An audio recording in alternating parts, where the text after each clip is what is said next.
Hello,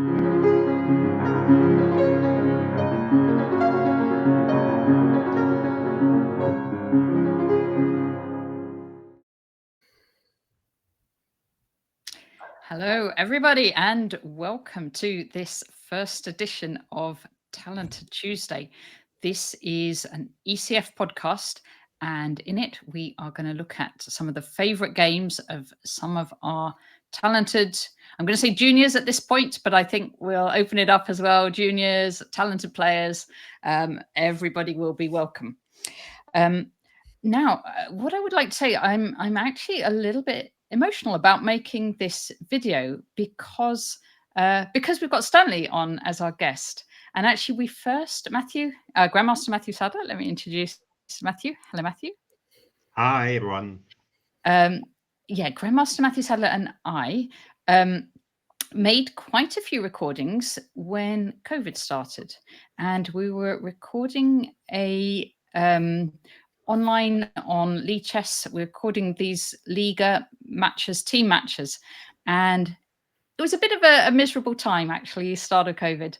And but every week in the chat, a lovely voice came on and said it was Stanbad, hello, and we knew it was everything was going to be fine. We said hi, Stanbad. He was a very young junior who neither of us had even met at the time. And I just remember like a year or two into COVID, then I suddenly met Stanley in person for the first time. So that was very nice. And what I'm delighted about today is that we are going to show off Stanley's first classical win against a grandmaster. So very excited about this. Stanley, tell us, first of all, pronounce your name for us properly, and then tell us a little bit about the game you're going to show.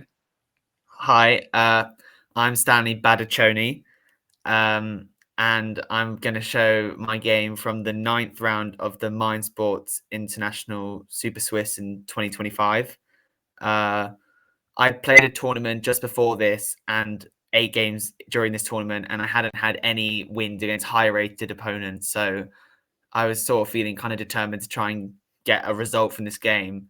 And obviously, it was a very tough ask playing against a grandmaster, but I sort of performed maybe slightly above my rating and had some good results, and my opponent maybe hadn't necessarily performed as well as he would have liked. And so I thought, actually, I've got maybe some decent chances, but I just wanted to go into the game and play the best I can. So yeah, I'm obviously looking back, and I'm very happy with the game and the result, and I'm excited to show you today. Excellent. Let's see it. How did you choose the opening?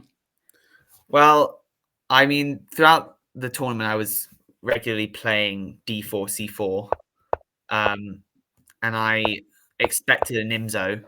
I wasn't exactly sure how much preparation my opponent was going to do, so I wasn't entirely sure what variation he was going to go for, and I sort of had 2 options myself, because here I usually go for either bishop d3 or bishop d2, and what I realized is that he's probably going to do the same 2 moves no matter which one I do. So I was looking at the 2 different lines and deciding which one would probably give me a better position and one that I felt more comfortable in. I ended up going for bishop d3, and he played these 2 sort of normal developing moves. He's taking the center, and he's also trying to develop his bishop, and he gives himself potential to go c5 later on. And presumably he's played that many times before. Yeah, I mean, okay, he's a grandmaster, so he had quite a lot of games for me to look at, and I saw this was sort of a regular thing. It's also probably the most common way to play against these bishop d2, bishop d3 Nimzos. I mean, I could play bishop d2 here, and it probably would transpose to the other line, but I think the main idea of this opening and why I quite like it is you often play knight e5 and f4 really quickly, and you basically sort of establish a really strong knight in the center. And it's quite you play everything really quickly, don't you, Stanley? Yeah, I mean, I love a blitz game, but I mean, you can see here I sort of played quite quickly compared to him at the start of the game. He spent some time, and I hadn't really. So I was sort of, I think this was the first move where I was out of my preparation. I don't think I expected c5, but I mean, it's a logical move. I knew it was fine. And then here was the first move where I sort of spent quite a lot of time, because I just immediately started looking at sort of moves like knight c6. And okay, maybe in this particular position, I don't think it really works, but just sort of tactics like that, I was thinking. What's your idea? Knight c6. You want him to take, and you take Well, on. the idea of knight c6 that if he takes and I take back with the bishop, I've suddenly won the bishop pair, but my d4 pawn is hanging. So then I was searching for whether I had some sort of compensation in this position. I mean, I suppose I could maybe try and move like bishop g5, but I didn't really think I'd get much of an advantage out. He could probably swap quite a lot of pieces off and kind of end up in an equal endgame. And I also thought he doesn't have to take it. I don't think he really minds giving up this bishop. In general, you often take anyways, so me taking him is kind of the same thing. But I ended up going for this bishop takes, knight takes, queen a4, which I feel like I'd seen this sort of idea before, where you sort of bring the rooks to the center, or maybe you're going to put the rook here, and sort of attack these sort of, you could say, weak pawns, because they're kind of far advanced and they can't really be supported by any other pawns. And they're sort of targets in black's position. So he goes queen c8. He needs to defend his knight. Now, I kind of want to just win his bishop, because I thought that my bishop sort of giving extra support to his knight on e5 is going to be kind of useful for me. And okay, knight e4, centralize the knight, and also he'd probably be quite happy to win my bishop. Rook c1, knight c7. And now I'm happy to take, because he can't get away with taking my bishop and then winning a piece, because I have c6, and then I can, and after a takes, I have to move rook takes c7. Wow. And I deflect the rook, the defense of the rook for the queen. So are you familiar with this opening at all, Matthew? Yeah, I mean, I played this this knight e5 stuff with white, actually, an awful lot. But bishop a6 is quite it was one of the moves that, you know, when I was playing it, I thought, oh, I'm not 100% sure about that for white, but they'll never do it. And in general, they didn't. You know, that was one of the fortunate things. But yes, it's quite decent for black somehow. You know, swapping off the light square bishops, it sort of stops you attacking too much, sort of stops you playing f4. So it does take some of the fun out of it for white. Yeah. I mean, I think he did like sort of successfully sort of like neutralize my attack. I didn't really get much of an attack out of this opening, and he sort of felt like he equalized a bit. And I think this was a mistake by me. I think I'm supposed to play knight f3, but my intention with knight d3 is to again put pressure on this pawn, so that, okay, if I move my bishop away somehow, then he suddenly has something to do. He has to defend his pawn. But also, I had ideas of putting the knight on f4 to attack this pawn. I thought the knight on f3 just felt a little bit misplaced, because the d4 square is covered by this pawn, so it's not like I've got much potential to go to any of these squares. Okay, he brings his queen in. I thought here, or maybe I was a tiny bit worse. Like, I wasn't totally through with my winning chances, but I thought that it should be okay for me to be able to maybe hold the draw at this point. And what did you need in the tournament wise? Was a draw or a win or anything? I had like a decent start, and I had like, I think about 4 draws in a row with players around 2400 rated. But I think in terms of for a norm chance, I needed to probably win 1 or 2 games earlier on. And then if I came to this game, maybe a win would have done it. But I knew going into this game, I was just sort of playing for, I guess, rating and trying to do as well as possible. Playing for your slot on Titled Tuesday. Sorry, Talented Tuesday. Yeah, exactly. Get it right? Yeah, I went bishop e1 because I had ideas of going f3, and I thought the bishop on f2 is kind of useful, because sort of somehow puts more pressure on c5, and e4 in the future so could sort of like trade off a lot of pieces if these pawns sort of become a bit annoying for me. So rook c8, f3, knight f6, bishop f2, h6. I guess he's sort of like waiting for me to do something. He sort of placed all his pieces where he wants them. And then rook d1, so it's been given an inaccuracy. I don't know why. I think the reason I went for this move is because I want to get the other rook into the game, but I want both rooks staring at each of the pawns. And currently this rook on a1 is sort of sad in the corner whilst this other rook is in the way. And I wasn't really too concerned about, I think he went c4 in the game. I'm not really concerned about having to play this endgame, because these pawns, suddenly this new structure is really great for my bishop. If the bishop comes on this diagonal, it just sits so comfortably. So he went one of those things really that you know, the engine's sort of giving black you know, the nod here, but Yeah, I mean, with a square like d4, a pawn like d5, and a dark squared bishop, you always feel you've got very nice chances somehow, irrespective of of whether it's subjectively slightly better for black or whatever. It's I mean, at this point, considering like a few moves before where I thought maybe I'm just slightly worse and I could face some sort of annoying attack with these knights coming over towards my king. This I was very happy with because I thought all I need to do is get a bishop to c3 and sort of maybe sit and play double on the d file and remove this knight. And these pawns are actually quite weak. Yeah. So okay, goes knight c5. I guess he's trying to use the fact that he's got this pawn on c4 to sort of invade in one of these squares.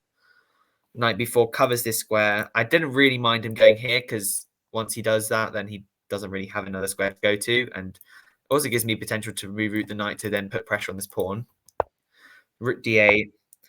I basically wanted to go bishop e1, bishop c3, but I thought me going bishop e1 sort of forces it to go g5. And now when my bishop goes to e1, bishop c3 comes with a tempo. Like his knight is hanging rather than it just be defended. I just thought it was a useful move, and it's sort of weakening. Gives me potential. Yeah, sort of he's much looser. I mean, it's really upping the risk for him, because his position's so much looser there. And also the time situation, I've sort of was like he was spending quite a lot of time in some of these decisions when trading queens and stuff. But I was trying to use his time to think about like these endgame plans. So by the time we got to this point, I'd sort of seen this idea of bishop h4, bishop e1. Knight b3, rook b1, and a5. Okay, it makes sense that he wants to get rid of my knight, but I didn't actually think it helped him because his knight's now stuck defending the pawn. He can't stop bishop c3, and now a knight on d4 is really annoying for him. These pawns are actually much weaker than like this pawn, for example, because the king can even come in to support and get active. So king we end up saying this is level, but actually it feels like white's got the better play. Yeah, I thought I was very happy with this position. And I mean, like he spent like 11 of his 18 minutes in this position to play king h7, which it makes sense, but it's not, let's say, like it's sort of a harmless move for me. I can continue with my plan of playing knight d4 and bishop c3. And I thought this trade definitely benefited me because he's got to deal with this pawn and he goes a4. But this bishop is just so good on any of these squares. And it just like, he's never really going to be able to get a good enough attack on this b2 pawn as I am on this d5 pawn. And if this pawn falls, this is going to be loose and this is going to be loose. And I was just seeing so many lines that just look so good. But okay, obviously he's a grandmaster, so I realized I sort of had to like stay calm and just like treat it as like a normal game because I knew this this is a big advantage and I really didn't want to let it slip. So I couldn't get e4 in yet, but I sort of realized that I don't really have to rush in this position. I can sort of spend a lot of time just shuffling around and just sort of shuffling my pieces around to get them to the ideal square so that by the time I sort of create a pawn break, all my pieces are perfectly placed. Yeah. So your pawn break eventually, Stanley, is that going to be e4 or h4 or what's your? Have you worked out? Ideally, this knight will be removed, so this is weak. If he ends up trying to defend it with a rook on the d file, I have this move e4 because of the pressure on the d file. But also, I felt like opening some files on the king side would help me quite a lot. And if he does get tied down to this pawn, then I can use one of my other rooks to sort of go to the h file. But yeah,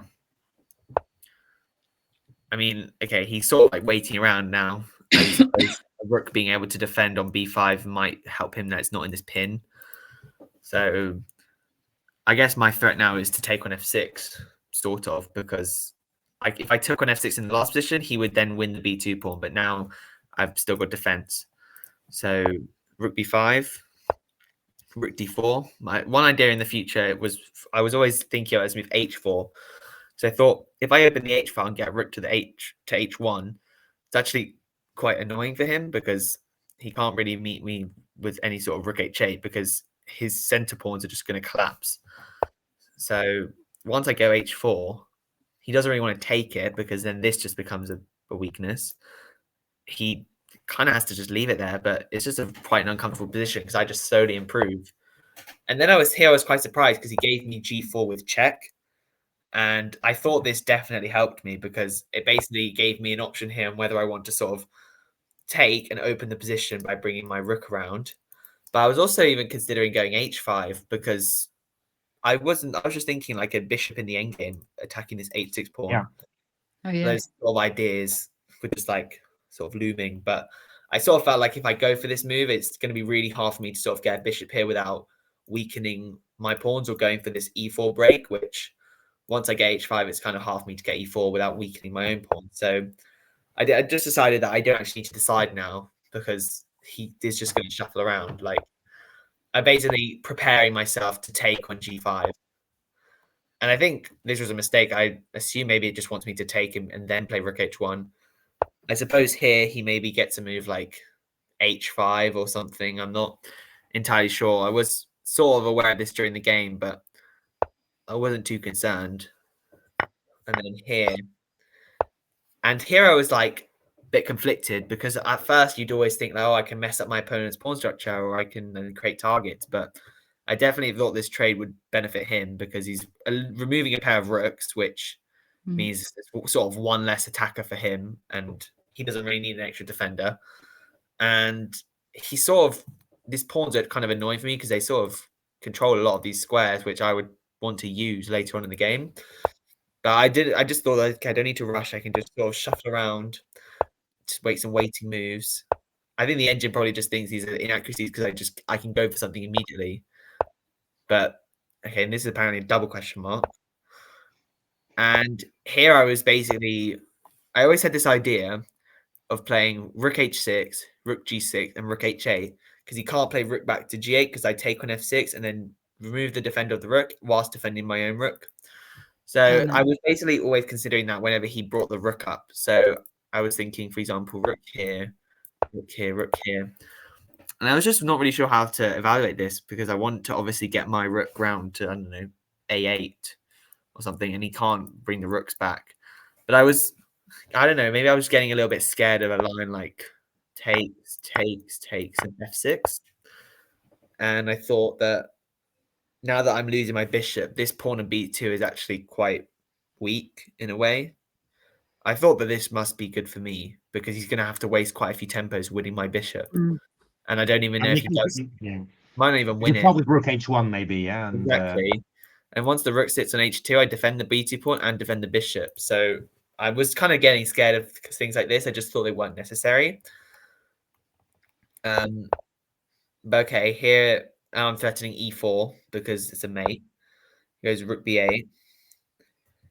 I think I didn't want to go e4 because I thought he could just defend it with rook b5, and then if I take that, he sort of somehow is not losing material there.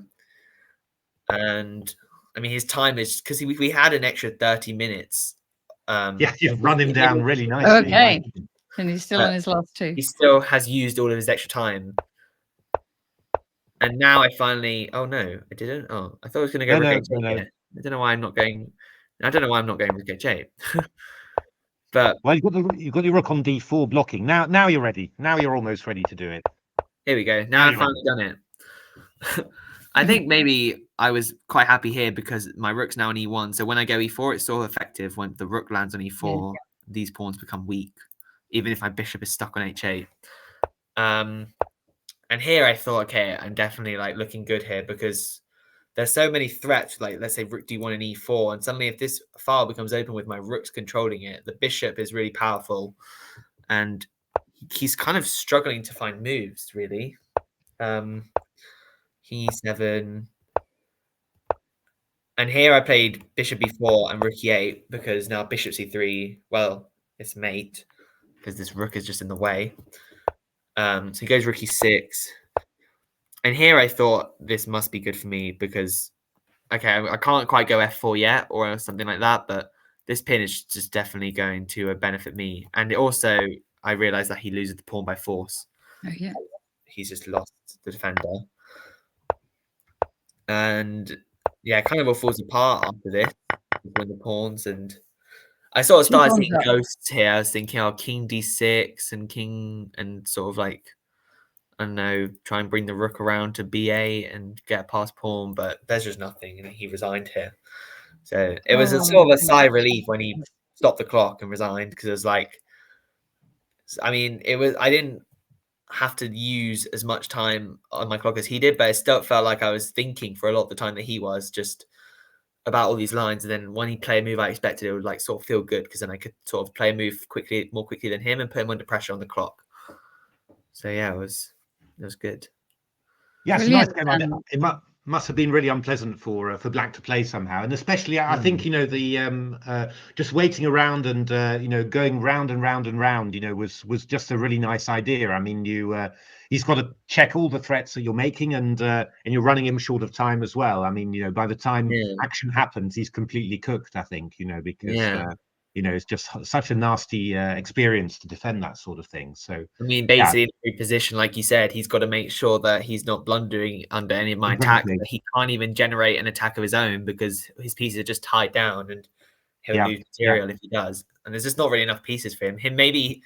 Looking back on the game, maybe his like biggest mistake was trading the queens, which sort of at the time felt like somewhat of a natural move because there wasn't another square for the queen that looked sort of obvious, but it sort of just gave me a very pleasant endgame, and it didn't even require much thinking, just playing the logical moves like sticking the bishop on the diagonal on c3 and keeping control of the d4 square and keeping pressure on d5 pawn. Like, all these moves just suddenly just gave me like a really big advantage, and there wasn't really much you could do at that point. I really liked the way you didn't need to rush it. You didn't rush it at all, and you just kept playing moves and keeping the pressure, as opposed to needing to find something concrete. I think it's a skill you learn, I think. Yeah, I mean, I think the engine probably disagreed with me because it kept on giving me inaccuracies. Probably thought I could go for something more quickly, but I think I just really didn't want to throw away my advantage, and I had loads of time on the clock, so I basically just thought I could just basically play really calmly, and just as soon as I feel like I've definitely got something concrete, then I can go for it. But if I'm still slightly unsure, I don't really want to sort of create a bit more imbalance than there is and sort of give him a chance with low time to suddenly find a really good move, because he's a grandmaster. So I thought that this is the kind of position where he might be able to swindle someone if we're both in time trouble. But he would if he could, 45 minutes, I thought, okay, there's no way I can let this slip. Brilliant. Okay, congratulations then, Stanley, and thank you very much. Thank you ever so much for showing us the game and for coming on the show. And we'll wind up here with our first episode of Talented Tuesday. Yeah, so I've been Matthew Sadler. I've been Natasha Regan. And I've been Stanley Badacsonyi. Thank you all very much for watching. Thanks for watching, everyone. Thank you.